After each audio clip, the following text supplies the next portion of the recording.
पैठण तालुक्याचे आमदार विलास बापू भुमरे यांच्या वाढदिवसानिमित्त शालेय साहित्य वाटप करण्यात आले। आमदार विलास बापू भुमरे यांनी आपल्या वाढदिवसानिमित्ताने कार्यकर्त्यांना सामाजिक उपक्रम राबवण्याचं आवाहन केलं होतं।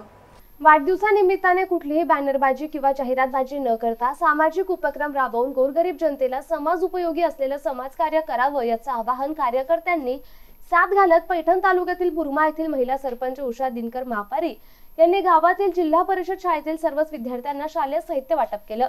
शालेय साहित्याचं वाटप करण्यासाठी पाचोडचे सरपंच शिवराज भुमरे यांची प्रमुख उपस्थिती होती।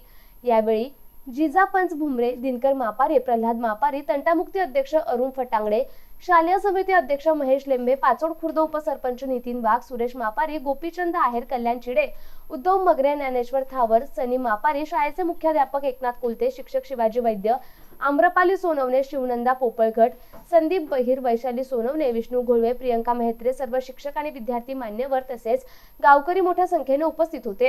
या सामाजिक कार्यासाठी आमदार विलास बापू भुमरे हे पावसाळी अधिवेशनात मुंबई येथे असल्याने त्यांचे बंधू शिवराज भुमरे यांनी बुरमा गावातून विलास बापू भुमरे यांच्या वाढदिवसानिमित्त डीजेच्या माध्यमातून रॅली काढण्यात आली तसेच सिमेंट रस्त्याचं भूमिपूजन करण्यात आलं। सिद्धार्थ मगर, MCN न्यूज, पाचोड।